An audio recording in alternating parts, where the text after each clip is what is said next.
ഞാനിന്നൊരു chicken biryani ഉണ്ടാക്കുവാണ്. അതിനായിട്ട് സവാള, പച്ചമുളക്, ഇഞ്ചി, വെളുത്തുള്ളി ആവശ്യമുള്ളതെടുത്ത് കട്ട് ചെയ്ത് ഇതുപോലെ എണ്ണയിലിട്ട് നമുക്കൊന്ന് വഴറ്റിയെടുക്കാം.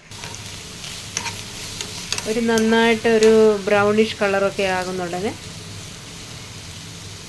ഇതുപോലെ ഒരു ബ്രൗണിഷ് കളറാകണേ.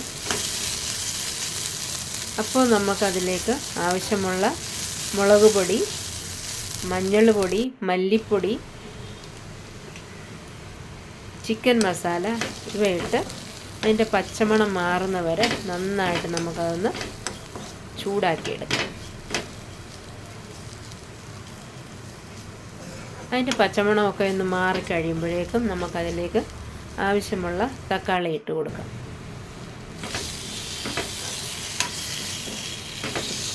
മസാലയുമായിട്ടൊന്ന് യോജിപ്പിച്ചതിന് ശേഷം നമുക്ക് തക്കാളി ഒന്ന് ഒരു 2 മിനിറ്റ് നമുക്കൊന്ന് അടച്ചു വെച്ചൊന്ന് ചെറിയ രീതിയിൽ വേവിച്ച് കഴിഞ്ഞ് കഴിഞ്ഞാൽ തക്കാളി ഒന്ന് സ്മാഷായിട്ടൊക്കെ കിട്ടും.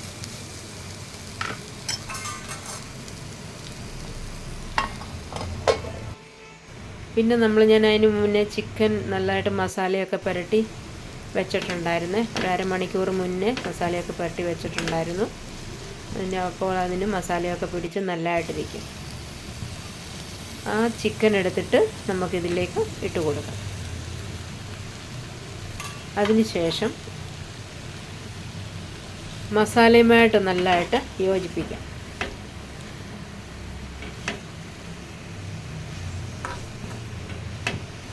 മസാലയിട്ട് നല്ലതായിട്ട് യോജിപ്പിച്ചതിന് ശേഷം ഞാൻ അതിലേക്ക് നല്ല തിളച്ച വെള്ളമാണ് ഒഴിക്കുന്നത്.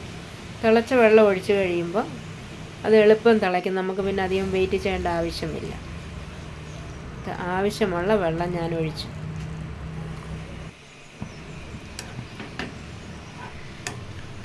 എന്നിട്ട് നമുക്കത് ചെറിയ തീയിൽ വേവിച്ചെടുക്കാം.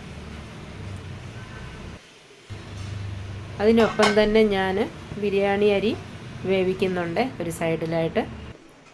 അത് ഇങ്ങനെ തിളച്ച് വന്നിട്ടുണ്ട്. നമ്മളെ ചിക്കൻ കറി ഇപ്പം ഒരുവിധം തിളച്ച് പറ്റിക്കൊണ്ടേയിരിക്കുന്നു.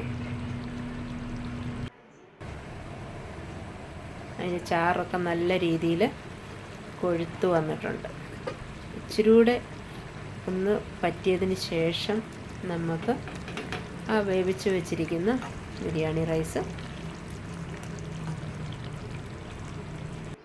നമ്മുടെ ചിക്കനിലിടാം.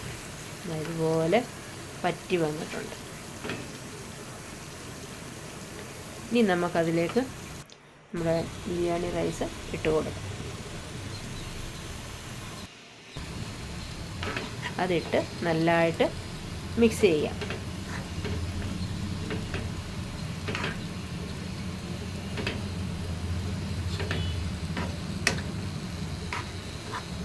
നന്നായിട്ട് മിക്സ് ചെയ്തതിന് ശേഷം അതിനാവശ്യമുള്ള മല്ലിയില അതിൻ്റെ മുകളിലായിട്ട് വിതറി കൊടുക്കുക. അതിനുശേഷം ചൂടോടെ ഉപയോഗിക്കാം.